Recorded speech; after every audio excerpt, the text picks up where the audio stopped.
any experience, Regina. Hey now. Oh, we're already going around the NHL. That's nice. Hey, What's up, everybody? Welcome to the 100th episode of this little shit show right here. Thanks for tuning in. I'm AJ_Strong on the social media, as I have been for the previous 99 shows, and with me, Rocket Backhander. hello, Rocket Backhander reporting. It's hella late, so I'm hella in the future. Yeah, And apparently more right now you were Puck Guy 76, but we can fix that. Good evening, everyone. There you go. Oh, and of course, Hockey Jerk. I just want to say, 100 episodes, it's fantastic. You love to see it. But think about this. To give you an idea of how successful our podcast is, when you think about it... When we started, there were 3.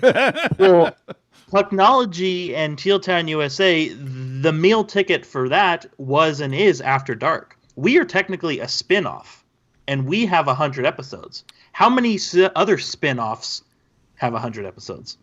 True. Ooh, Very true. Food for thought. I will collect your answers at the end of class. Dude, it got deep quick, didn't it? Woof. I'm just saying.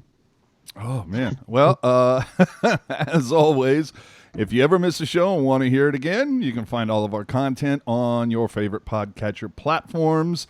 Always happening, the replays on YouTube, and tealtownusa.com is where you can find everything.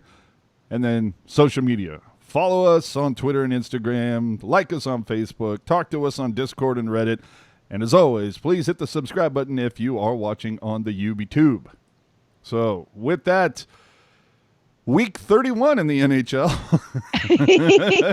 It's a long season, people. Or week 7 of lockdown, depending on how you decide to look at things. So, what's new with you guys? I think Rocket has, I don't know, this is like the 8th studio we've seen her in. What are you doing? yeah. No, I moved.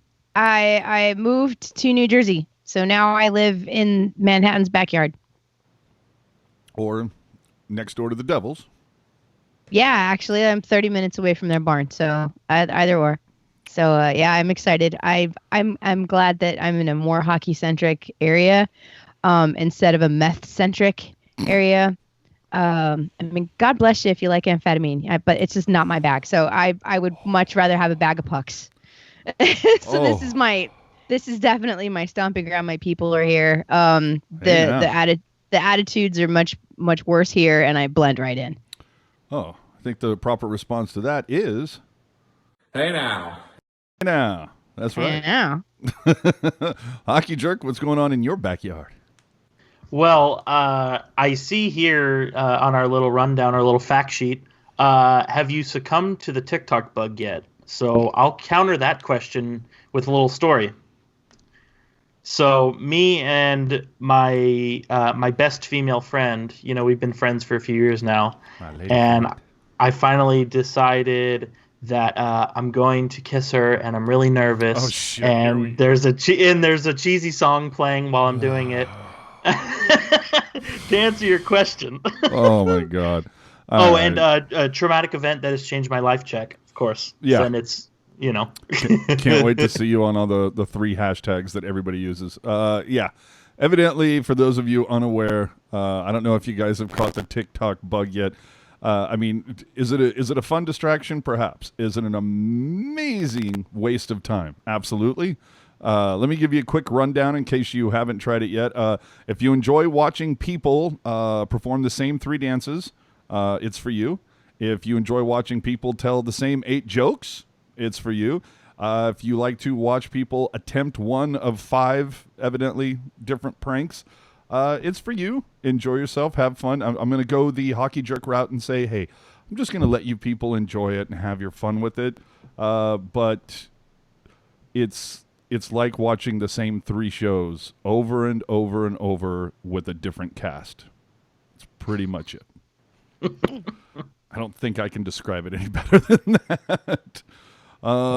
So let's move on a little bit. We got a glimmer of hope on April 24th, just a couple of days ago, Friday evening, which is usually kind of the dump the garbage slot. That's when the news cycle tends to go to sleep for 48 hours.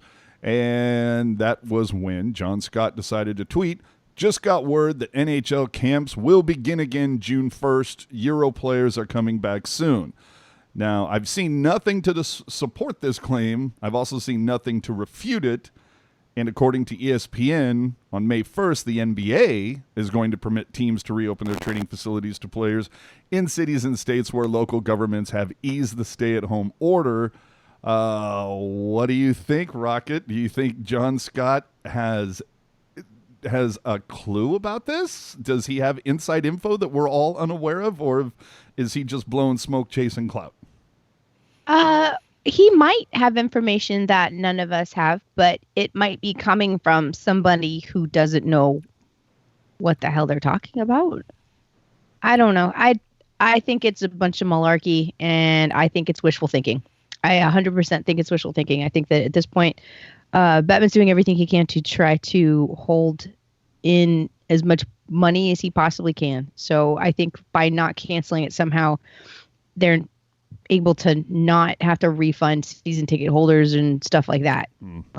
This just seems kind of like he's dead, Jim. Just call it. You know what I mean? Well, and it's funny you bring up the financial aspect of it, simply because we've seen some fans that are a little perturbed from the Sharks fan base that they haven't gotten their money yet. And I hope that these Sharks fans don't think that it's only the Sharks. Like, there are literally tens of teams who have not given back any money yet. They're operating standard operating procedure because they haven't officially been canceled yet. So, but I'm sure if you make a phone call, hey, maybe they'll work with you or something. But either way, Jerk, do you think he's blowing smoke, or would you like me going, seeing all of a sudden Timo Meyer's Instagram has California in the background and, not somewhere else? So Marisha Pessel once said, within every elaborate lie is a kernel of truth. And I think that's what we're getting. Now, don't get me wrong. I love John Scott. His All-Star Game story is great. Road to the Stadium series tells us that he's a funny guy, good family man. He's got 5 daughters and a wife who loves him. It's great. However, this is Jerkonomics 1.1 to a T. Don't chase the clout. Let the clout chase you. And he's chasing clout for whatever reason. I think maybe, somebody who's a friend of his that knows somebody who has a friend, maybe they said something. But yeah, I don't know. I mean, I think if anybody is going to know what's going on with the NHL, it's going to be somebody who works for the NHL. Again, that's just a guess. But also, to kind of piggyback onto what you were talking about with the NBA, and this is, I can't take credit for this analogy. However, think about every time you're sick and they give you X amount of antibiotics and you take maybe, 83% of those antibiotics and you're like, oh, I feel better. I'm going to stop taking them. And then you feel worse again. The stay at home is exactly the same thing, because whatever, everything's all hunky-dory. I go back to the craps table and, AJ is pounding the pavement at SAP Center getting a beer, and then COVID comes back because we didn't wait as long as we should have. Do that. That's all I'm saying. Circle back. We hit the comments real quick. Circle back to the TikTok. Jessica throwing down that, which is evidently that's what you put. I don't know why. But evidently for your page, for you page, I don't know why that is the hashtag on every single TikTok, but it is. Whatever.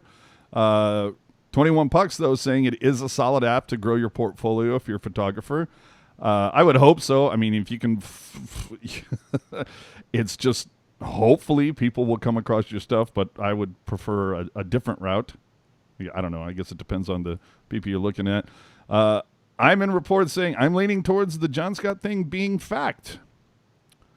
We'll all find out in about 5 weeks or so, if not sooner. I'm sure something will happen. But anywho, we move on to some other news. Locally, the VTA, what is that, Valley Transit Authority, right? Yes. Has announced this last week that they have scaling back their record-breaking San Jose BART tunnel plan. So what does this mean? You're still going to have to drive to Fremont if you want to get on BART. That's just what it means. Pretty much. Yeah. Obviously, COVID-19 has delayed the Google campus expansion, but BART was supposed to have opened stations in Milpitas and Berryessa like 2 years ago. So my question is this. What happens first? BART finally gets you to San Jose, or the Sharks announce their new arena? The Sharks win a Stanley Cup. Well, okay, Rocket, I appreciate what you're trying to do, but it's a realistic question. We need a realistic answer. The next big earthquake. Vegas is going to win a Stanley Cup. No, I'm just kidding. Oh boy. I have no idea. As somebody who was born and raised in San Jose, I'm shedding zero tears about the integrity of downtown being ripped apart. So the fact that it's being delayed, it does kind of suck because, downtown needs as much sprucing up as it can get. However, I don't exactly shed tears for billion-dollar corporations who aren't getting what they want either. So hey, now. I just saying. I don't know. It's just BART screws up time and time and time and again. And of course, none of this would be a talking point whatsoever if Santa Clara County voters and San Mateo County voters decades ago would have voted the correct way and said, yes, we want BART as well. But what can you do? Either way, when they first announced that, oh yeah, we're going to bore this tunnel right down underneath Santa Clara Street, I was just like, oh, what could possibly go wrong? And let's be honest, we'll all probably be dead before that tunnel actually has a BART train stopping at SAP Center. So, well, and again, I don't want to throw anybody under the bus here, but throw them.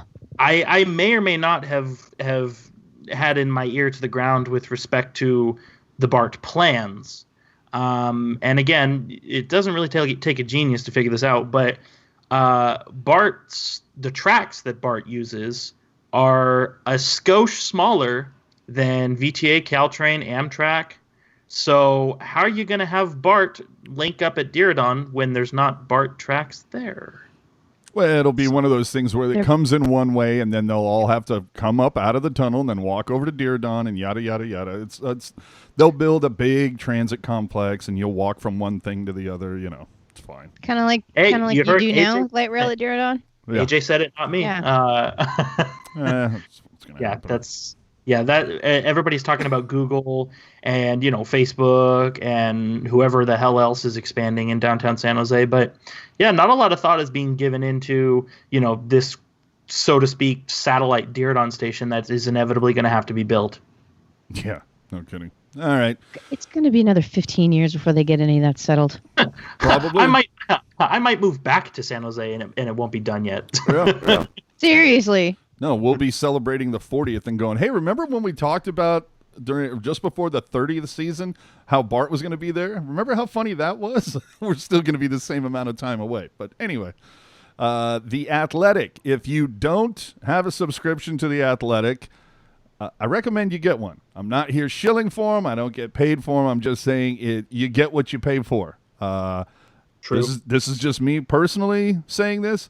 NBC, there's the local NBCSN, the regional sports network, their website, not the first place I go to if I want to read a compelling article. I'll just put it that way.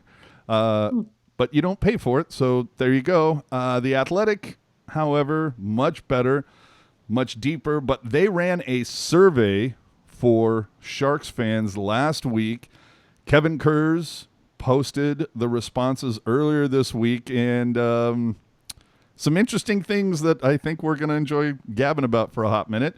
Half the fan base agrees with the Erik Karlsson extension, which means half the fan base does not.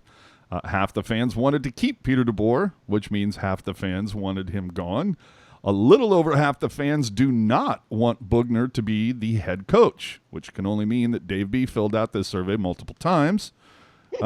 84% want Jumbo back, while only 71% want Marlowe back.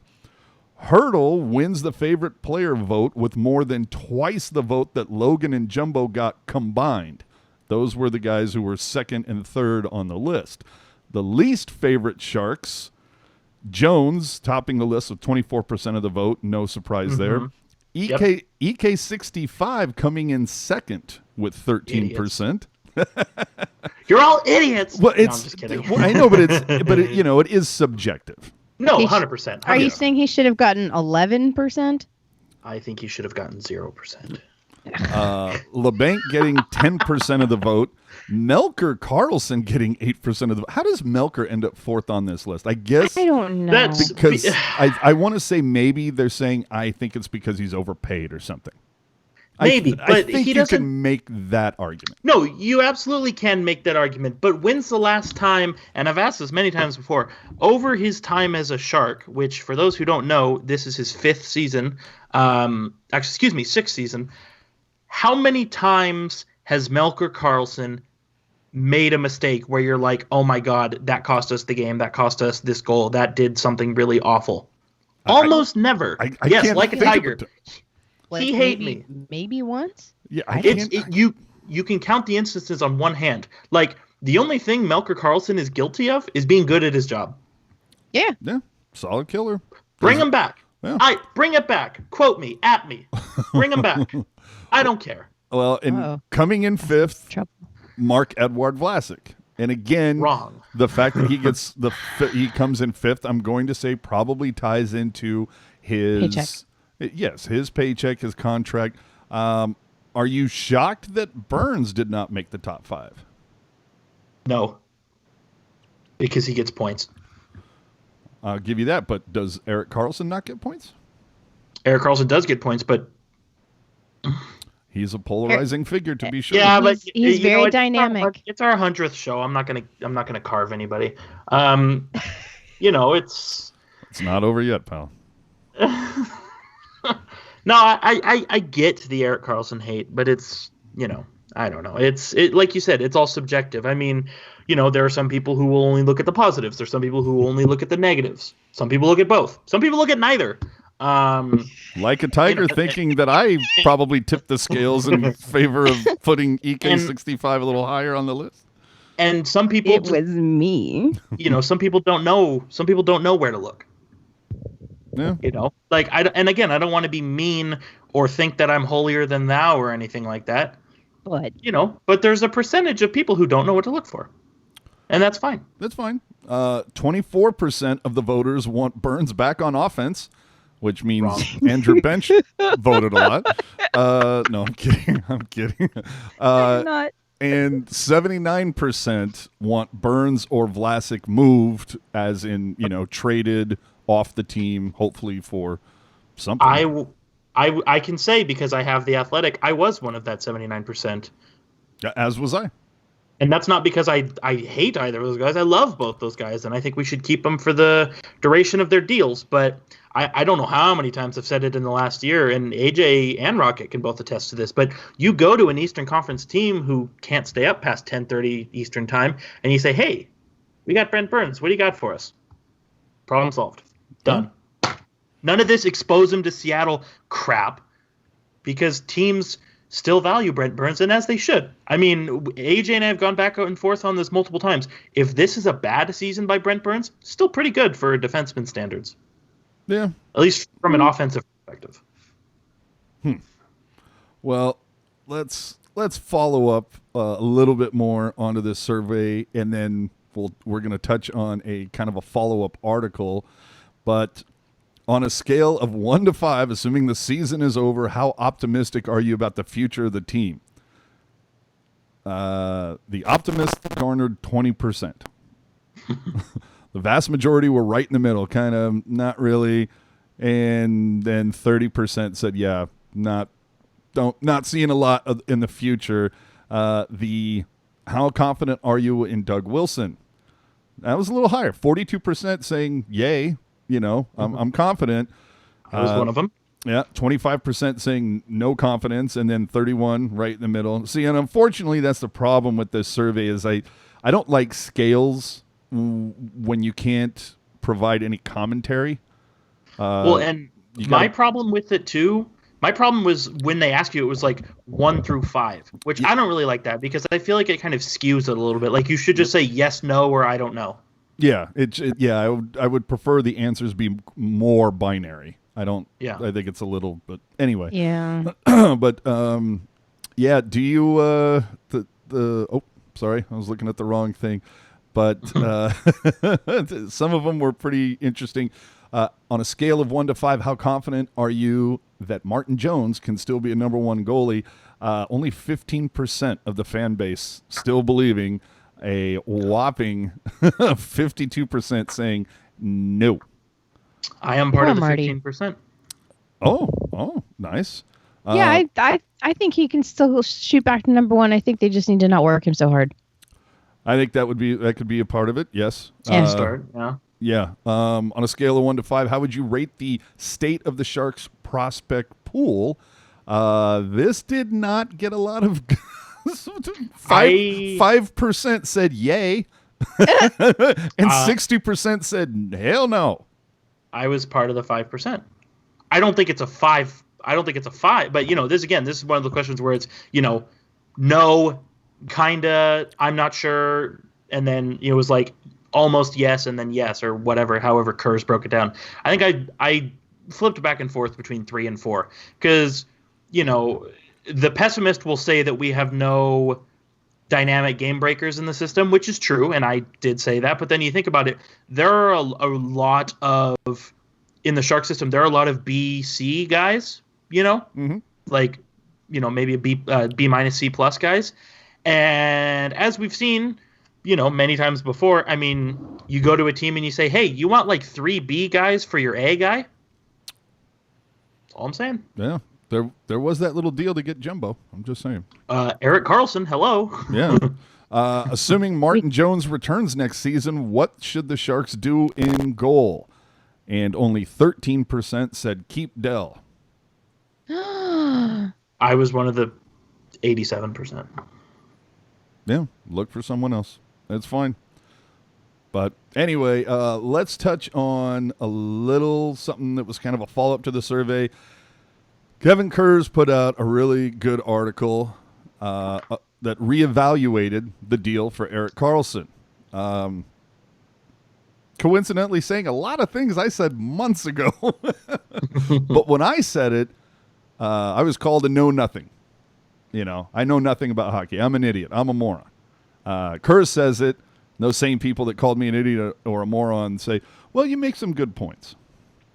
Well, it's because Kurz is not as popular around the concourse at SAP Center as you are, AJ. And some people are just jealous of your in-game status. That's all. Please. See, I just think you're both morons. That's fair. In fact, if I remember correctly, he said as much on Twitter. But anyway, you right.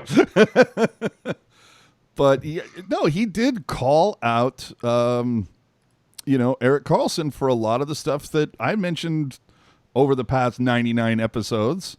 His on-ice performance needs to be better. Now, obviously, injuries are going to be a part of that, but he's got to be the Norris caliber guy. And if he isn't, I think you can look and say, not a good deal. But again, it's one of those things that we're really not going to be able to say anything about definitively until we get another couple of years into this. And then he can still lead the Sharks in points, but he's already been the number one guy on bad teams. Right. You know what I mean? Like, we need to see that guy that makes everybody around him, the people that he plays with, makes them better. Basically, kind of like the Brendan Dillon effect. It's like whoever Dillon played with got better. So, I don't know. And then there was a couple more things on The Athletic. No shock, by the way. The best compliance buyout on each team was listed. No shock there. Martin Jones for the Sharks is listed. Can we just pump the brakes on the compliance buyout thing for a second? Why? What's wrong with it?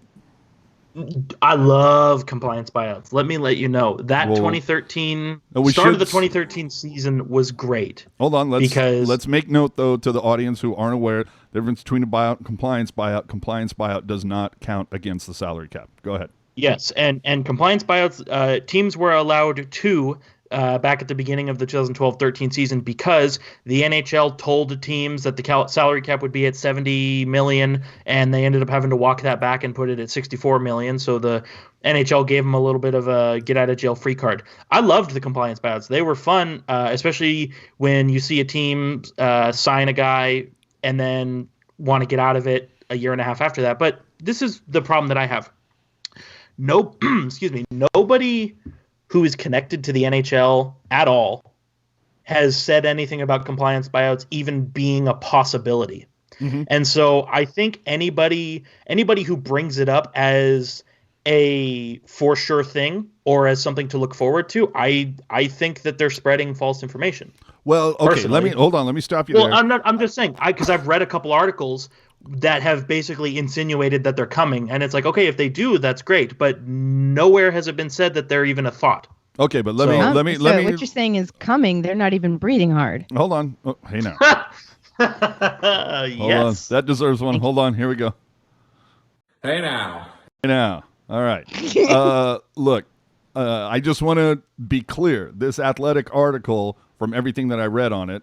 No, yes, that article was hypothetical. Yes, it was completely hypothetical. It was basically saying if a compliance buyout does occur, this is the player on each team that is, top, that's who they're going for. They would be stupid not to start here. Right. Now, I'm talking about the people who have basically said, "Oh yeah, they're happening," which there's no evidence of that. Yeah, no. Let's talk about what is, not what could be or might be or whatever. Now, another one, by the numbers. Another good article from Dom Luncheon. Luncheon. Yeah, a look at the the 10 worst contracts in hockey. Brent Seabrook, number 1. Okay, yep. Sure, absolutely. Drew Doughty, number 2. I buy that. Not terribly different from Erik Karlsson's deal, by the way. No, it's not. That one I still think needs to marinate a little bit, but go ahead. All right. Kyle Okposo, number 3. Sure. How is that not number 1? But Marc-Edouard Vlasic, number 4. No, so let me ask you this. Number 1, are you shocked that it's Vlasic, not Burns in there? And number 2, does it say anything that 3 out of the top 4 worst deals are defensive? Well, I'm not shocked that Burns was there because, like I said, Burns gets points.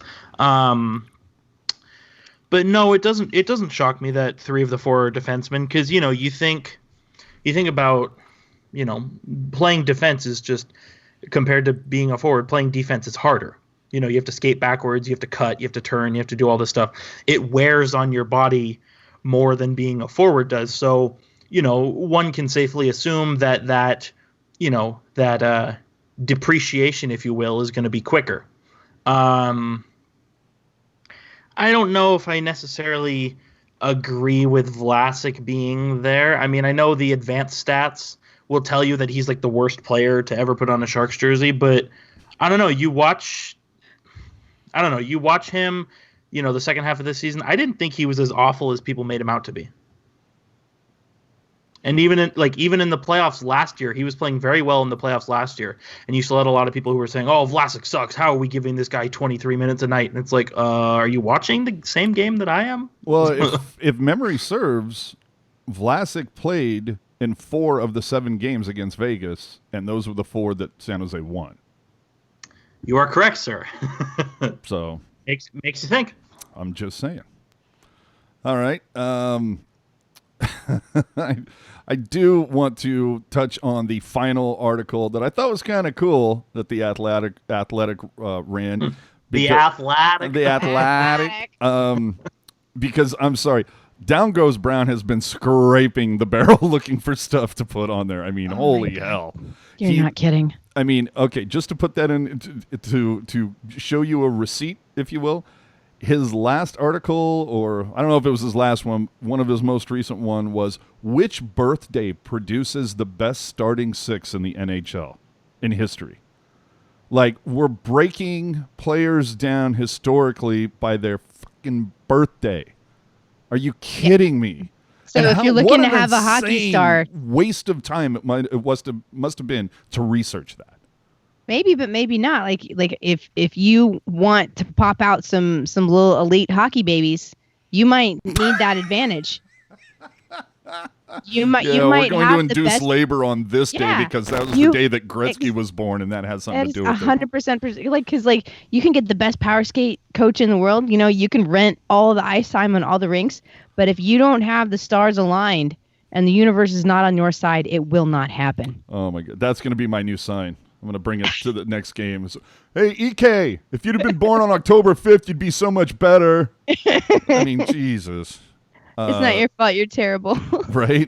But The Athletic did run a fun article that was, if this is so kind of interesting, but you get 5 rounds, and what we're going to do here is we're going to draft what you want from another sport. So you had 4 representatives, one from the NHL, one from NFL, one from MLB, and one from the NBA.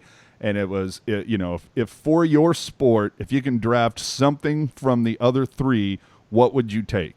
Now, the interesting thing in this, not a lot of things were taken from the NHL. I was going to say, you're not going to like my answer. But the number one thing, the first thing off the board was the NBA drafts the Stanley Cup from the NHL. In other words, we want the badass, awesome bitchin' trophy.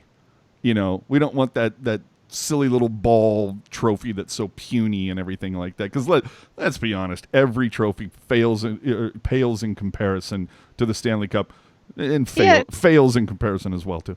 The thing's a beer keg. Right? So yeah, it's huge. So I get that it was taken. But let me tell you what the NHL drafted from other things. The NHL drafts players with personalities from the NBA. Now, I think this is kind of unfair because I think a lot of NHL players, hello PK Subban, they have personality. Evander Kane, yeah. They have personality, but from midget leagues, peewee leagues, from the start, it's all about the team, and it's all for one kind of a thing. Don't stand out. Don't that's kind of how. I was talking to Jerk at one point. Who? And we talked about a celebration speech. I believe it was from LeBron James. And yes. The dude spoke for like 6 or 7 minutes and said the word I like 38 times. Sidney Crosby had his championship speech. All he did was use the word we. So it's the NHL kind of suppresses personalities. So, because look at Joe Thornton. That guy's such a goofball and a ham. If the if the NHL wanted to push his personality and prop him up, we saw the NHL, over a decade ago, run some commercials where it was you had Joe Thornton like stealing chocolates off a off a cleaning cart in a hotel. Ovechkin sending ordered an entire all that. menu to Sidney Crosby's room. Ovechkin. They're doing the shaving cream prank to Marty Turco. That was fun, and it was outside, and it was kind of personality based. Granted, it was all set up, but it was funny, and it got these guys a little more open. I think when we talked to Jamie Baker a couple of weeks ago, he said it's like when the media comes in, the switch goes on, and they're just going to give you the cliche. Puck's deep, 110%, blah, blah, blah. They're going to give you. But that's just the way it is. So I can see, I think there's a lot of personality. I guess the NBA allows it to be more free, but. Well, so a couple of things.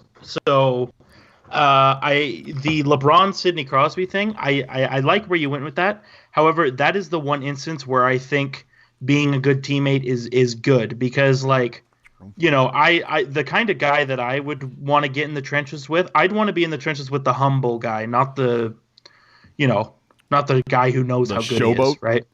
Exactly. However, I do agree with you that I think individual personalities are stifled a little bit. And a prime example of this, and the three of us have had this conversation so many times before, but if you talk to a hockey player about not hockey, they can't shut up. Yep. Prime example, go to Brent Burns' Instagram. People comment, "Oh my God, Burnsy, you're my favorite player. I love you." And Brent Burns will hit him back and say, "Thanks." But if you go on Brent Burns' Instagram and you say, "Oh my God, like your dinner looks so good. What seasoning did you use? How do you cook that?" And he's making response videos and posting paragraphs about all of recipes, his dry rubs he has and recipes and what kind of animals he loves to eat. I'm like, take the hint. Talk to hockey players about not hockey. Yep. Yeah. Seriously, Brent Burns' Instagram is so much fun during this quarantine. It is. It really is. So the NHL also drafted offense-friendly rules from the NFL. I'm not even sure what the hell that means. Can I just say I don't want the NHL to take anything from other sports because I don't like other sports. Amen. Okay. All right. I'll give you that. But the where was the one that just okay. The NHL drafts creative, complicated trades from the NBA. Okay, I'll give you that one. We don't see enough of the, either the 3-for-1 like for Jumbo or what The was Martin Jones, the trade to the Bruins, who immediately traded to San Jose. Well, stuff like that, or like how we That had was Mike Hoffman for 20 minutes, like stuff like that. Those are fun. But I'm talking about the ones where you see it's, 2 players to this team for a pick and a prospect, and then immediately that, like those 3-team deals, Right. similar to the Jones thing. But yeah, stuff like that, you don't see that enough. So I would totally take that one. But where was the one that hold on. The NHL drafts big stars changing teams in the offseason from the NFL. What? Who would want that? I don't. Who gives a Well, and to your point, AJ, and the only reason I know about this is because it was on a Sports Center one time. So in 98, the Raptors, they drafted Anton Jameson, and the Warriors drafted Vince Carter. And then, like 5 minutes after the Warriors picked, the Raptors and the Warriors flipped those prospects to each other, like just for the hell of it. Like, again, that's a little weird and doesn't make a lot of sense, but I think that's the kind of intrigue that you're talking about, or the interest that you're talking about. Yeah. I see. Finally, and this isn't NHL related, it just made me laugh my ass off. The Major League Baseball drafts the nonstop action and emotion that builds in the final minutes of a close game from the NBA. Nonstop action? Are you serious? Like, you will literally see 5 seconds of play where they inbound the ball, run down, go for a shot, and it's a timeout. Then we all sit around for 3 minutes, goes to commercial or whatever, and then the other team, okay, inbounds the ball, same thing, and then it's 2 free throws, then it's a timeout. I'm sorry, nonstop action at the end of a game? Get the fuck out of here. It's very obvious. It's very obvious that the non-hockey writers have never watched hockey before. That's so true. I realize now why people don't watch hockey if they don't like hockey, because it's just too fast for them to watch. Well, here's the thing that popped my tart, if you will. This butter your toast. Yeah, this is the thing that got me the most. How is it that nobody, whether MLB, NFL, NBA, how does no one draft from the NHL the ability to change players while the play is happening? How do you not change that? Wouldn't that be awesome if, like, right in the middle of, or not in the middle of, but just as a catcher throws the ball back to a pitcher, second baseman just runs to the dugout while a different player comes running out.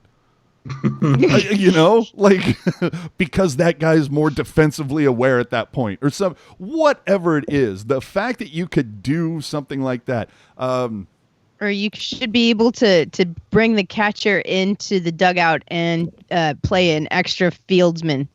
Like if somebody hits a long ball if somebody hits a long ball, you can bring your catcher in, and then have somebody else run out to the field to catch it. Well, see, okay, here to go off on this.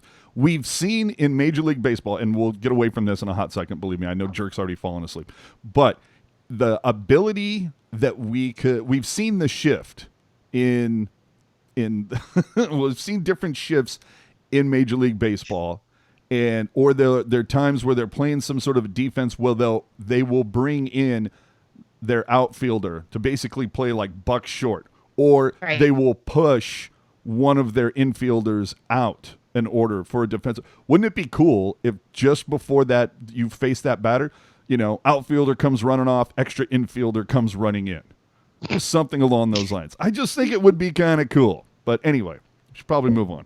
Again, Jerk is going fucking baseball. Anyway, we talked about this last show. Ticketmaster, again, trying to hold Fanatics Beer as worst company on the planet. But they have come out and clarified that their policy, after secretly updating it, that refunds are available if your event is postponed, rescheduled, or canceled. Now it's to only if canceled. And now, did anyone at Ticketmaster not think about this? That like they wouldn't need to issue this PR statement that, oh, okay, we are going to open it up and accept refunds between like May 1st and May 31st. But they wouldn't have had to issue a statement had they not been so fucking shady when they first changed it and then got called out on it. And again, I still want to know, when I bought my tickets, the policy said refunds are gotten if it's postponed, rescheduled, or canceled. I don't understand how you can change your policy whenever the hell you want and have that affect tickets that were purchased 6 months ago when the policy was different. I don't get that. Again, I thought Fanatics was the worst, and Ticketmaster, you're putting me on tilt. So, all right. Moving on. This is something that popped in my head earlier this week that I wanted to get your guys' take on. Rocket, you're someone who has gone to many a practice. Once we're beyond COVID-19, how do you think this impacts the process of practices? Are fans, I don't want to say not allowed in, but maybe, we'll use Stanley's as a kind of a example here, that you can watch it, but you're going to be behind a glass partition now. You're going to be sequestered away from the team. I'm not talking about the glass partition, where they rim the puck around. You're in a completely different room. That's how you're going to be able to watch now. Do you think that they just stop letting fans come in to watch practices once we're beyond on this? No, I think once we open everything back up, it'll be fine. I think it's going to be up to the individual teams to see how they want to manage it. I don't think there's going to be like a mandate that comes down from the NHL that's like everything must be private and individualized. Because like if you're sitting in the stands, like at Sharks practice at least, if you're sitting in the stands, you're not anywhere near the players for the most part. And like the only time that you're anywhere near them is when they're coming on and off the ice. So if they instruct the blue coats who are standing there to be like, nobody gets near these guys when they're coming on and off. I mean, I get that. I fully would. Autographs after practice, I don't know if they'll. I don't see them just continuing that practice, especially since they have that little fence put up there. They might need to find a way to get somebody staffed to organize it so that there's enough distance kept between everyone. Something like that. I don't know, but like I think that once this all passes, are we really gonna need to worry about it? Well, I'm just saying, things occur and then changes are made. You never know. It's for the longest, for literally decades, there were no nets hanging between, the behind up from the glass. Then all of a sudden, a tragic accident occurs 20 years ago in Columbus, and now there's netting everywhere. That's different, though. That's different. Yeah, that is different. I'm like, saying, there's it's flus different. and colds and germs everywhere. Okay. No, I'm saying that, but it's the idea that something happens, and because of that, it infects. I shouldn't say infects. It inflicts a change across. Yeah, but this particular something happening was outside the the control of the NHL. So it wasn't something like, okay, let's prevent this from happening again, because there's nothing they can do to prevent it from happening again. And it wasn't an instance where it was like, we have so many tests. It wasn't like when the NHL came down with the mumps, right? It's not like that. Like the whole. That's what I'm saying. Like, it's going to happen. Stuff like this is going to continue to happen. And it's like, well, that's how it was, and this is how we handled it. On to the next. Like, you can't keep being scared of this one thing, because there's 30 other things that might, by chance, kill you. Well, and not only that, but what's more likely, getting hit in the face with a hockey puck or a global pandemic that shuts the world down? Hey, the fuck now. Well, both have only happened once in the last 40 years. So. I beg to differ. I was at a Barracuda game with Rocket Backhander, and we both watched a very tuned out woman get bonked on the forehead with a puck, and that was 3 years ago. I remember that. Yeah, but she didn't pass away, yes? Well, I certainly hope not. But I think we would have heard about it. but the fact still stands that people get bonked by pucks every day. I mean, Kevin Lacey got bonked by a puck. Rocket got bonked one. Yeah, that's what I'm saying. And I don't. I mean, I think maybe the point we're trying to make here is pay attention. Well, hold people. on. Well, you get bonked, you move on. Seriously, homegirl was texting. Like, what are you doing? But and AJ and I had this conversation where it was like. There are these companies who have said, oh, in light of what's happening, we are enhancing our cleaning measures. And it's like, okay, well, where were they before this? Yeah, don't think right? I wasn't saying that. But like, I'm trying to think of how to say this. Like, we're always in danger of another global pandemic. But I think as long as, even after this is all said and done and there's a vaccine and all the smart people get it, I think... if we retain the basic principles of hygiene, I think it will allow us to go back to the old ways. I hope so. We'll see. And I'll say this, not to toot my own horn, but I was washing my hands before there was a virus killing people. Jesus. All right. Well, because my whole point is, it makes me wonder, will this affect players signing autographs in the future? Is it going to make that much more difficult, or is it going to be this kind of case where players are literally going to just have to like come out of the door with like a little box of pucks, and then they just sign it and just toss them to people, so they don't have to touch anybody. They don't have to touch anything that's been previously held. And our selfies now going to look like the player photobombed you, like you're taking your own selfie and the player's like 8 feet behind you. I don't think it'll come to that. If I ever take a selfie with an NHL player, it's just going to be like my thumb and his thumb. Like, I don't want to take face selfies. I'm like, let's do hands, something stupid like that. Okay. All right. And so now and unfortunately I didn't put the graphic together. I wish I would have. But because there will be a new segment wipe, if you will, that is just going to say, I have some things to say.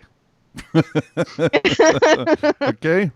And those things to say right now is, let's get over the lame narrative that if you say positive things or disagree with a negative assessment of the team, that somehow makes you a shill for the team.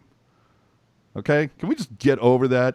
I took a viewpoint that was opposite of somebody else's. I wasn't trying to be a contrarian. I wasn't doing it because I just don't like that person.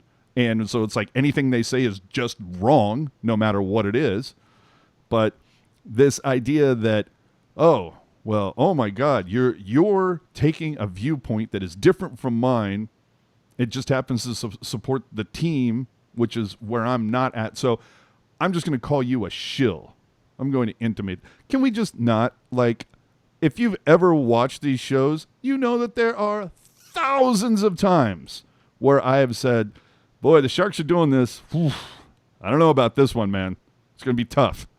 Like, I don't agree with this move, but we'll see what happens. Like, I don't know that you could call me a shill with the amount of shit that I have said. Now, has there been plenty of times where I went, you know what, the Sharks did this? I like it. Solid move. Like, you can have varying opinions, but to sit there and call someone a shill just because their opinion differs from yours, or you're actually just trying to say, okay, I get what you're saying, but have you also considered this? Just saying. I don't think that makes you a shill. I'm done with my things to say. No, I would agree. Like, and I don't think we would be doing this podcast if we all, didn't believe in the concept of saying how we feel about something, positive or negative, and not saying something because somebody told us to or because it's the right thing to say. Right. I think, dude, if like we were... we don't work for NBC, so, Dude, if we were legit shills, dude, like we'd have players on here every week. We'd have all these different people going, let's do the podcast, and by the way, and blah, blah, blah, blah. That being said, we are talking to a player tomorrow. No, I'm kidding. But anyway, like they would be lining up to like give us people to talk to because it's like, oh, all they do ever is just paint the Sharks in a good light. So basically, the person who said this clearly has never watched one of these fucking podcasts. So not a one. Well, yeah. And that's the thing. I think people who are negative to be negative and people who are positive to be positive, I think are, frankly, I think they're annoying and they're unlistenable. Yeah. I mean, which is why I turn on all Sharks games after the national anthem ends. No, I'm just kidding. But yeah, man, I can't do the Pollyanna thing, and I the also can't. Nancy thing isn't fun either. Yeah, the Debbie Downer thing, I'm not rolling with, but and that's the thing. Like, if we like say, because Puck Guy is evidently the head of this little shindig, or at least he thinks he is. So, like if he were to say to us, oh, we have to be nicer and more positive, I would probably quit the show because like it's not a part of my character to be nice because somebody tells me to. Like I'm going to be nice about something if I think it's worth being nice about. Hey, now. Yep. That's all I'm saying. We love you, Puck Guy. Oh, I wish I had the breaking news thing. Anyway.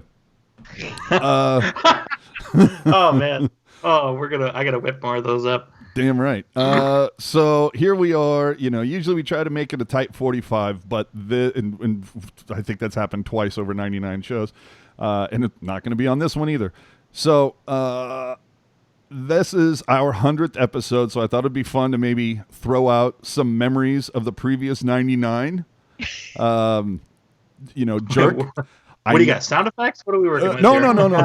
No, because if you think about it, and Jerk and I were talking about this off air a couple days ago, where we literally, when I say we, I mean Jerk, was running through. For those of you who don't know, we use Facebook to kind of compile a rundown of every show and what we're going to talk about.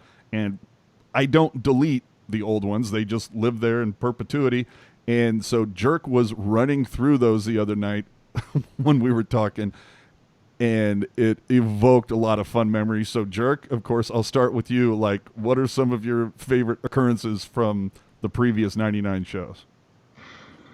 Well, he keeps talking about show 15, so yeah. And by the way, I'm gonna find it, but so a couple things. I'll just blow through it really quick here. We'll have to put together a clip show sometime soon. Yeah, we'll do that. Oh man, couple we need to do that. And I don't remember exact dates or show numbers or anything, just kind of isolated memories, but there was the time that we recorded a whole podcast, or at least we thought we did, because the record button didn't hit. That was fun. And the thing that sucked, it was one of our best shows ever. Yeah. There was the time where AJ asked me a question, or AJ asked me a question, and then I started to answer, and he wanted to clarify the question, and then he after that he said, so what do you think about that? And I famously said, what do I think about what? Let's see. There was the whole home and home thing, which was just fantastic. That was epic. And to follow up on that, you did keep your word.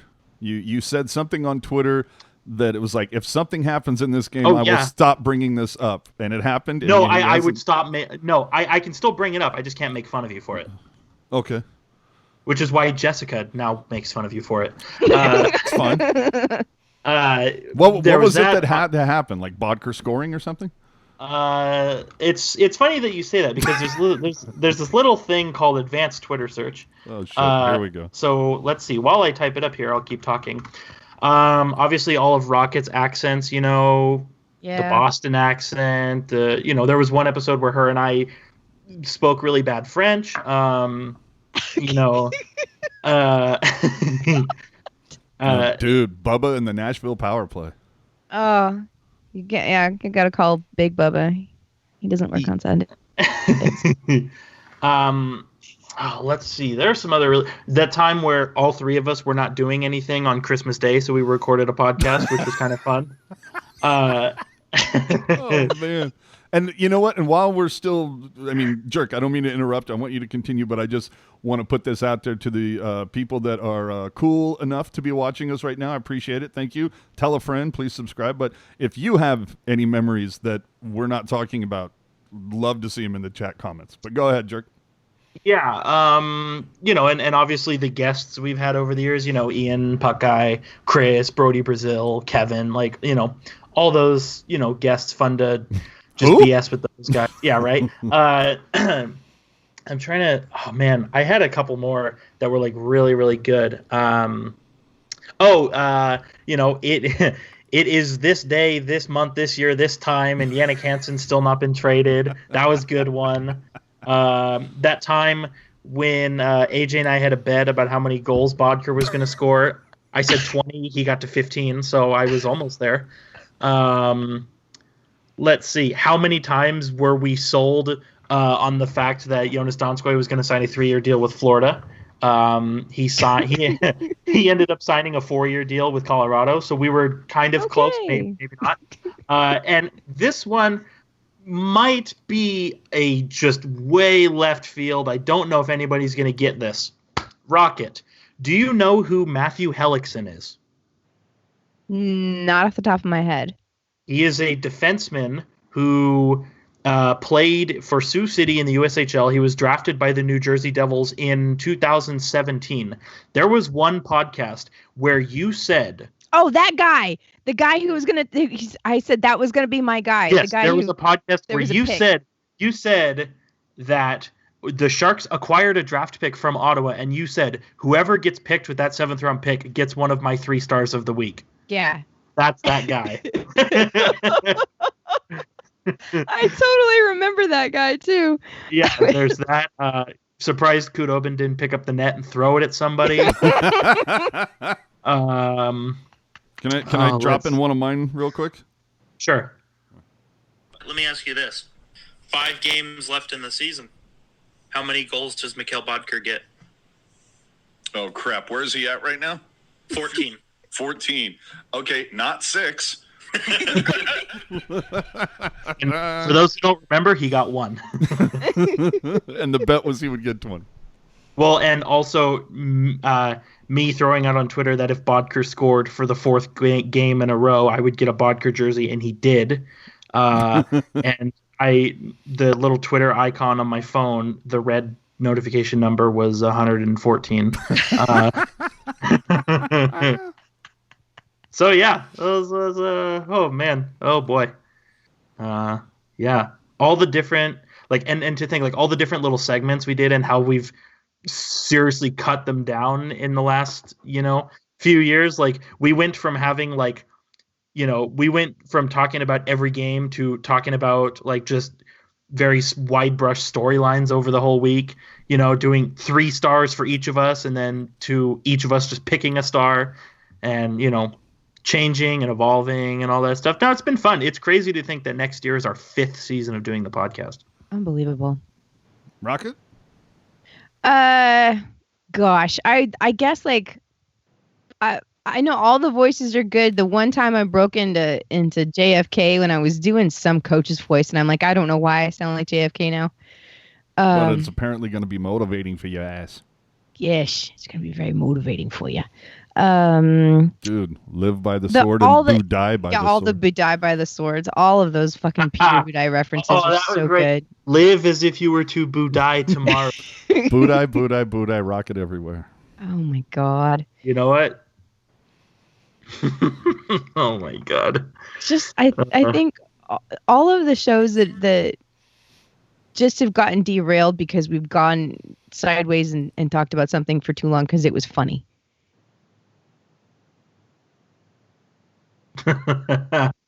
The Ottawa Senators Last night at the Uber. Ottawa Senators game during the intermission, they ran an advertisement for Uber.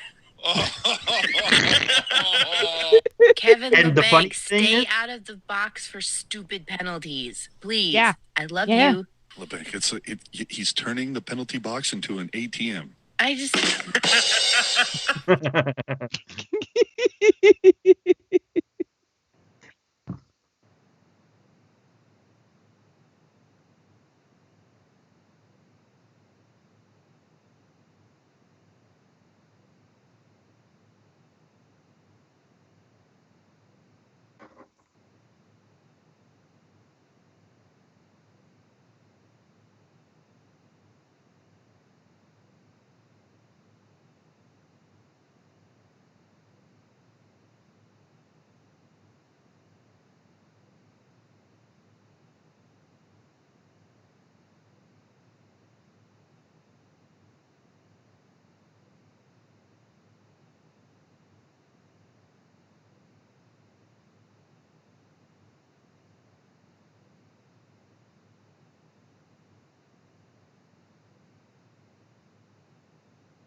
Uh-oh.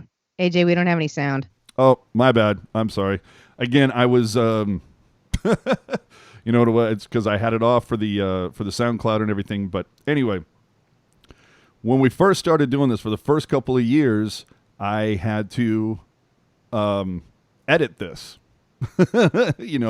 This was audio only. So we would record the show. No, I understand what the problem was. I fixed it. Okay. Remember, they're on like a 20, 30-second delay. So anyway, I would cut we would talk, and then I would have to go back and listen to the entire show, then try to find the point that I thought would make a good intro, slap that on the beginning, put in the song, drop the production elements, all of those things. And so that was the first 2 years. And it was kind of interesting because I could listen to the intro of something and it would remind me or trigger me that, oh, that's when we talked about such and such or whatever. Or it would just listening to those intros. If you go down SoundCloud, if you subscribe on there or iTunes or whatever, just listen to the first, 10 to 30 seconds of the first 50 episodes. And there's something silly that happens at the beginning. So that part I do kind of miss. But I don't miss the time that it took for me to do all those editing things. Yeah. And I do enjoy the commentary and the reaction that we get now that we're live. So I get that. I'd be interested to hear from everyone if you want to hit us on Twitter, at Tealtown USA or at Pucknologists. The account does still live. Which style you prefer. Did you prefer audio only that had production elements and all of that you would hear the day after we recorded it? Or do you enjoy seeing us and being able to interact with us live when we do the show? I'd be interested to know because we can switch back. I'm just saying. It is an option. And the whole reason why I say that is because I know Jerk really likes the old song, the intro song. You're right. One of the things I do miss from our first 2 years of doing the show?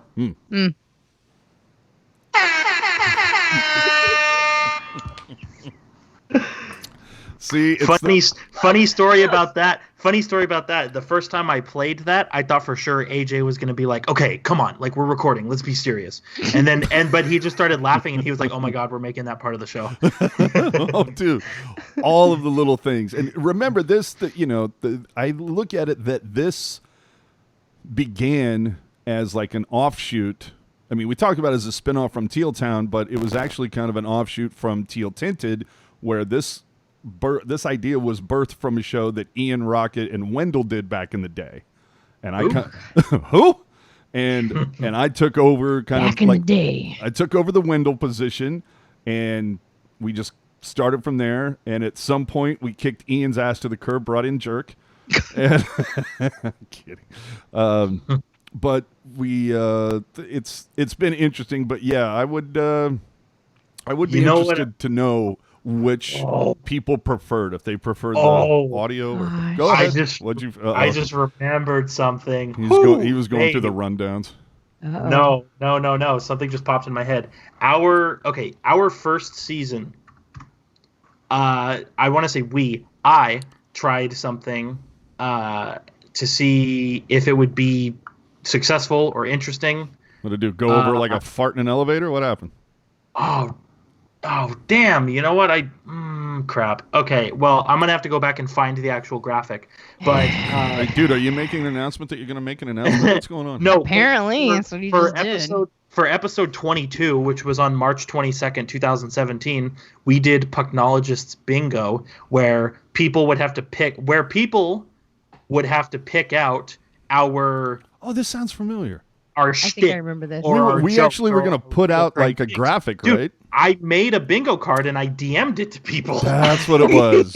and you had to like, and you were supposed to like, that was like the regular things that we always did, and you had to like mark when you heard it, kind of thing. And I know a couple people might remember that. Okay, here we go. Okay, so if you don't mind, I'm just gonna blow through them really quick. Sure. This was just one random bingo card I had drawn up. Rocket says, "quote I'm still new." There was a lot of that during the first season. That's true. Anytime it was like, Rocket, what do you think about Cap Recapture? She'd be like, I'm still new. I don't know. I'm still new. I have no idea who that is. AJ says, "Hey now," more than once. A non-San Jose Shark is one of our 3 stars. AJ does a drum either about the face-off or the power play. Merp might be good. Reasonable facsimile. Mentioning Jerome McGinley. Just a Dad. Just a skosh. Bad and they should feel bad. Rocket having a squeaky laugh, which she just did. AJ bringing up Sharks players from the 90s. Hey now, me sighing, which still happens. The same player being a star for multiple of us, an extremely bold pick for picks and predictions. I think I once said that we were going to beat somebody like 7-5, but half the goals were come. Is that how Foreseen began? Vaguely, like that, yeah. I remember one time where it was like the Sharks are going to win 7-5, but all 7 of their goals are going to be in the third period or something like that. Timo Nucleosis, remember that one? You're really specific about those predictions too. Yeah. Yeah. Which this goes to show you how old this is. AJ gloating about Calgary being in a playoff spot. because for context, that season 16-17, myself included, everybody was sleeping on the Flames, and AJ was like, I don't know, they got something, and they made the playoffs, and every week it was like, Calgary's in that 8th seed. Mm-hmm. If the playoffs started today, Brendan Dillon fan club, power play drum, Rocket doing a sexy voice, someone saying, "Here's your beer," Rocket soliciting Paul Martin to go get a burrito with her. Forgot about that. Yeah, those are some good ones. Jeez. No, some of mine, I just the fuck ups, the blooper reels, if you will. There was a time when Patrick Marleau scored 4 goals and I guess when he called his wife afterwards, she picked up the phone and said, "Congrats on your dick trick." And when I first said that, I said dick pic, and I remember that. Rocket fell over. There was the when I said something about it was Aaron Dell hanging the D out to dry, and both Rocket and Trick said, "Yeah, you don't want your D hanging out." I think that became the intro for something. Shenaniganery, that was another good one that I enjoyed. That was a solid. In fact, do I have that here? I feel like I have that. Wait a minute. The chicanery, shenaniganery? What was that? Shenaniganery. I'm never Shenaniganery. Okay. Neither am I ever again. That name might as well play for the Barracuda for as much as I'm going to be able to pronounce it. It would be You are not wrong, sir. You know what else I just thought of? Remember this? Remember? I hate Chicago. Oh, yeah, some of these intros, dude. I just go back and listen to some of the intros, and those are the ones that just, do I die? He's making an announcement that he's going to make an announcement. Remember, you wanted me to do it again, didn't you? Yes. There was when I said Carolina Panthers instead of Florida Panthers. Just things like that. Yeah, all the goofy noises when we tried different sounders or different things. Oh, when I when I played the noise from the ticket scan, and you're like, what the hell was that? Oh yeah. Trigger warning. Yeah. Or when I One of my changed favorite noises still. Well, when we used to do the around the horn thing or whatever, when we do the meh, meh, meh, and I remember, yeah, at one point I changed it with something else that was like really weird, like or some shit. And you're like, what the hell was that? And Rocket was just like, I'm totally okay with it. Oh, remember this? Okay, this was a good one too. This is from last season. This is something I tweeted out. AJ during Pucknologists at 6:30. No head coaches have been fired. St. Louis Blues at 9:03 fires their head coach. Makes you think. Oh man, Intellectual property. yeah. Makes you think. Hey, speaking of intellectual property. Hey now. Hey now. Hey now. But yeah, some of the apparently, okay, I did a Twitter search of every time I ever said Pucknologist. Apparently, one of us on an episode said, "Have y'all ever been to June in Vancouver?" Apparently, one of us. Apparently, one of us said that. I can't imagine that was me, but it probably was. I don't know if it was y'all. It may have been me. Oh my goodness! Oh wow! The amount of the amount of shit and both shit and support that Bodker received on this on the shows, that Michael Haley received on the shows. Yeah. God bless Michael Haley. I mean, just how many times did you and I go back and forth about the way the NHL does playoff matchups? Playoffs.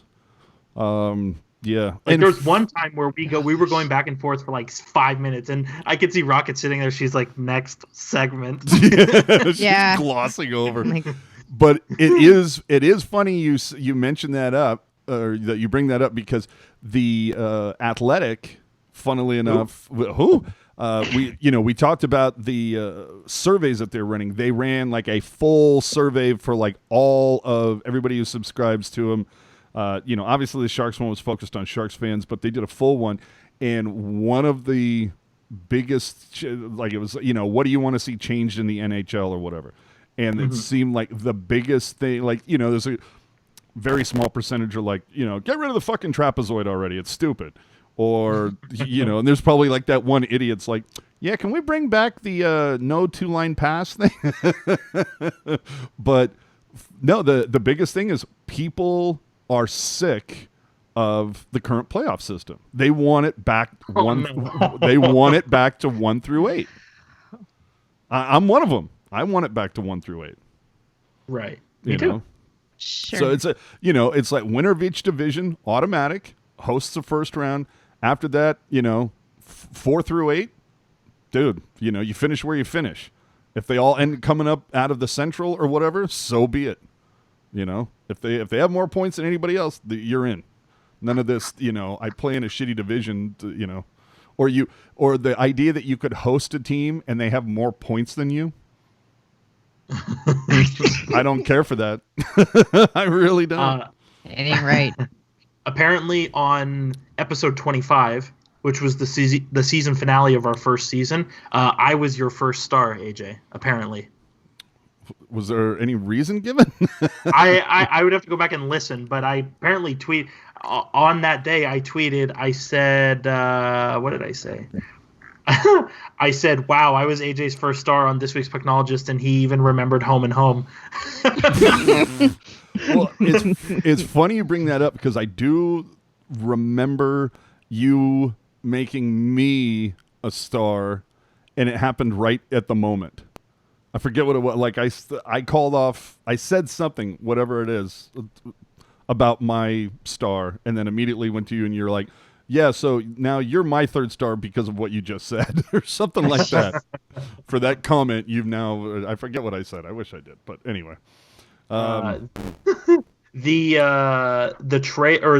teaser for an episode of Pucknologist like 3 years ago. Next time on Pucknologist, Hockey Jerk is a jerk. That was our teaser for one episode. Breaking news. Yeah, right.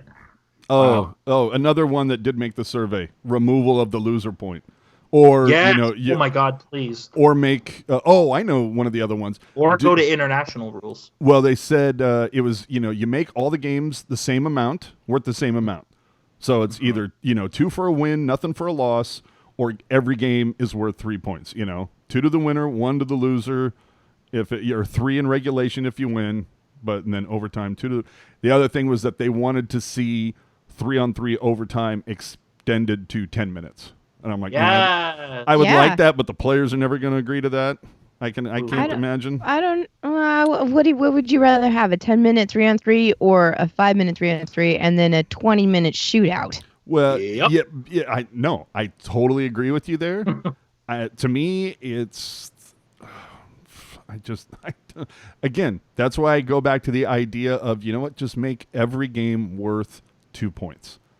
So if you win in regulation, 2 points. If you go to overtime and you win, 2 points. But if it ends up in a tie after a 5-minute 3-on-3, you get a point, we get a point, and we all move on. So, I mean, I do want to see a win. I absolutely agree with that. But the shootout, it was a cute gimmick, but we need something else. Mm-mm. Unless we can go like full-blown like horse or like, Michael Jordan versus Larry Bird type of deal where it was like, okay, dude, off the pipe, off the penalty box, off Melker's head, nothing but net. And if you call those, sure. Or like, or at least allow, in the shootout, like allow some personality, allow the spin move, or where you can flip the puck onto the stick and, lacrosse the shit in or something. Man, that's another thing. Those lacrosse goals, dude. If those continue to be trending upwards, I guarantee you there's going to be a kibosh on it at one of the little GM meetings. Okay. If Don Cherry's still at a job, he'd be upset about it. Okay. Yeah. Okay, here's one. It might not be popular, but in overtime, no penalties. I don't care what you do. Oh, God. Wild West out here. Dude, that doesn't sound good for anybody. No, that would be fun because then it would you just send the fourth line out there. Have fun, boys. Bye. Yeah, oh my God, it would be so fun. Or you just see all the speediest guys out there trying to chase each other. I think it would be great. Oh, man. All right. So, anyway, any final memory before we wrap things up? I can't believe it's been, 4 years? 5 years next year? Next year will be our 5th season. So 4 years. Only felt like 3 to me, but wow, you guys. I'm telling you, to give you an idea of how long we've been doing this podcast, some of the things that we debated on the early shows. On our 6th episode, AJ was trying to decide how much longer we had to wait before Bodker was a bust. Just to give you an idea of how long we've been doing the show. We also spent a good couple of minutes saying, did we witness Marlowe score his last goal as a Shark? No, we did not, because he came back. This was one of my favorite moments. Maybe it's just something that you can do if you don't have any front teeth. Yeah, it cuts down on wind resistance. No wonder Couture is so slow. Oh! Ayo. Yerp.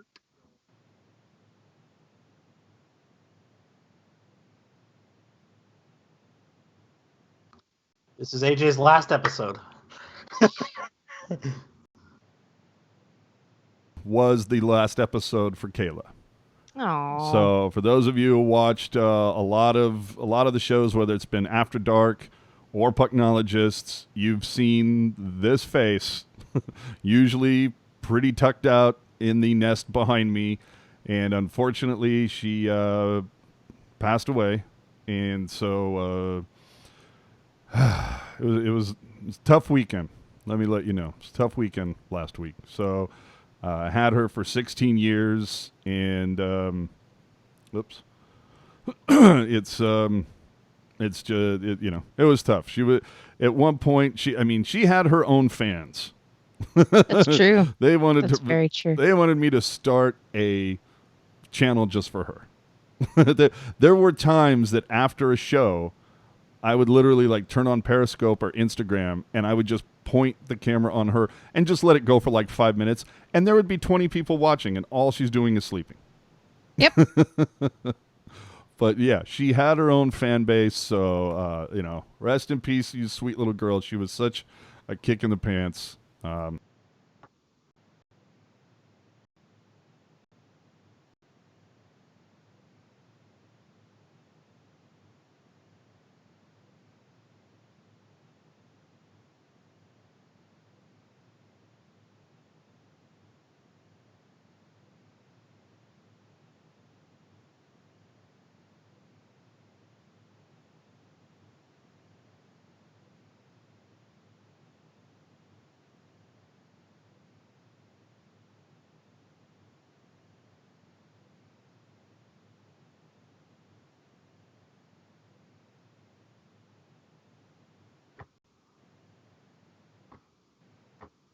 Oh no.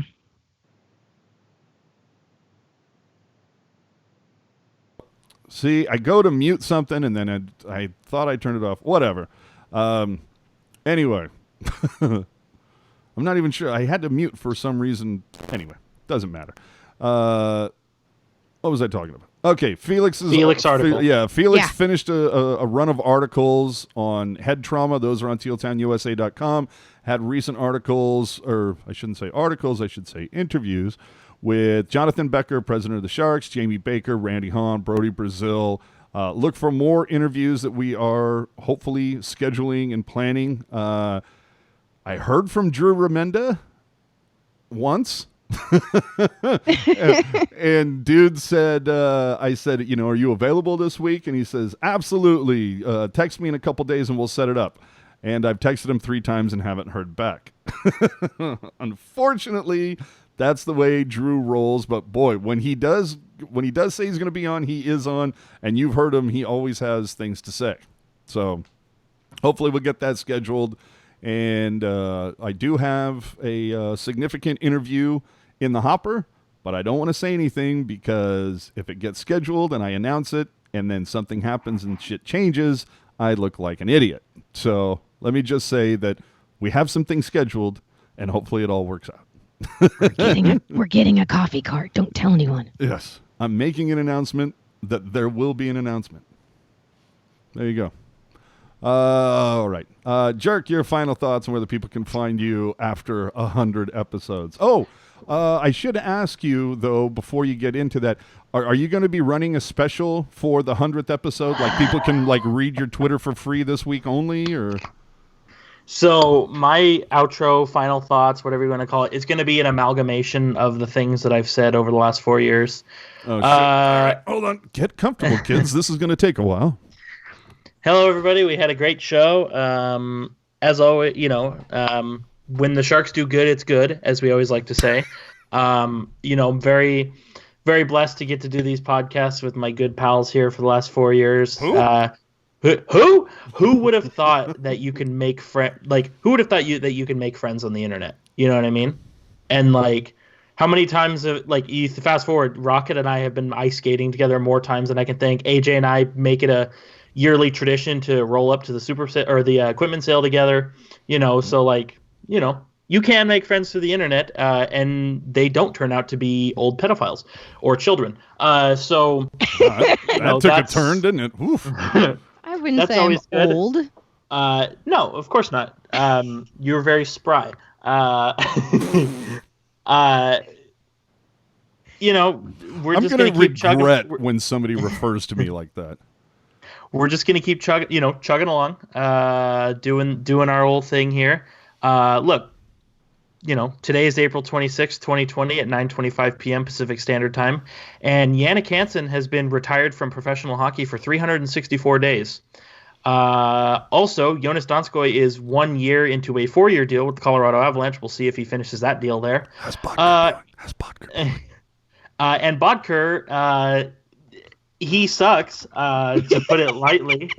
The Ottawa Senators, the team, the Ottawa Senators played 71 games this year, and Bodker was healthy scratched for 51 of them, $4 million a season. And always remember, if you have any visions, premonitions, or prophecies you want to share with me, go ahead and shoot winning lottery numbers, Amazon promo codes, anything like that. Go ahead and shoot me a DM on Twitter at @hockey_jerk. And, if we're throwing it back, I'm really excited to see how 2017 turns out. Rocket. Good evening, ladies and gentlemen. My name is Rocket Backhander. You can find me on the social media, hanging out on Twitter, talking about a bunch of ridiculous crap with this nonstop, never-ending campaign for a coffee cart on the concourse. It's Rocket Backhander. That's R Backhander 76, capital R, capital B, little Backhander 76 over on the Twitter. Or you can check out my photographs on Instagram. They have a decidedly East Coast vibe to them now because I live on the East Coast. Yeah, I've moved a lot in 4 years, you guys. I've moved a lot. But that's just how shit goes. So yeah, I can't believe it's been 4 years that you guys have put up with my antics. I really appreciate you guys just sticking in there with me and not kicking me to the curb. That makes me feel good, especially since when I started I was 100%. I have no idea what I'm doing here, but people. You were still new.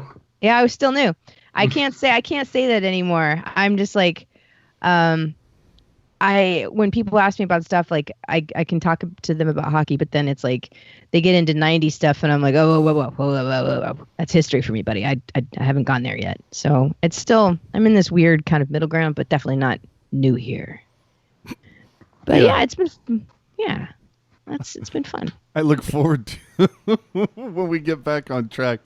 We go to Rocket. So, man, that game against Anaheim, can you believe? Oh, I'm sorry. I didn't watch that. It happened after 10:30 local time. I'm so old, and I didn't get my nap in at 5 p.m, so I slept through it, man. Oh, man. Well, I look forward to show 200 when we're still asking the question, why isn't there a coffee cart at SAP? We're still trying to figure out goaltender interference. Yeah, we're still at show 200. We're still waiting for the season to come back. Oh. I still think we should get those bingo cards printed, though. We need bingo cards. Tune in for episode 200 when Jerk finally answers the question. Who? Oh. Fucking A. I am AJ_strong on the social media. Yeah, final thoughts. I am so ready to get back to life. I'm so sick of this. I watched. This is where we've gotten, people. I am not even shitting you. Friday night, I watched 3 innings of a simulated game. Okay, of baseball. Now, when I say this, when I say that, you go, oh, well, big deal. What? Well, on Twitch? No. On fucking NBCSN Bay Area. They broadcasted a simulated game, people. What, with some intern playing MLB The Show or something? No, here's the thing that really pops your tart. Kruk and Kipe called the fucking game live. This is where we're at. Professional broadcasters are calling simulated games. This is how bored we are right now. Wow. Unbelievable. But I watched 3 games because that's how bored I was. 3 innings, sorry, not 3 games. 3. Oh, oof. You need more closets to organize. Clearly. Do we want to also? Are there any carbonated soft drinks we maybe want to say hello to, AJ? Not just yet. Not till we get that Deduce Still pine away for that deal, buddy. That's the only clout I've ever seen you chase. Although everybody will be pleased to know that AJ has recently climbed back onto the wagon of this particular carbonated soft drink. Oh, that's true. Hashtag no free ads. Yeah, none free. All right, so thanks for joining us. We did a tight 45, but we did it back to back. So 2 tight 45s. That's how good we are. Right? Give you a double header. Hey now. That's right. All right. Thanks for checking us out. we'll be back for you again in 2 weeks. Again, until we get a season back, we're taking every other week off. That's just the way it is. Thanks for watching, guys. We'll see you in 2 weeks.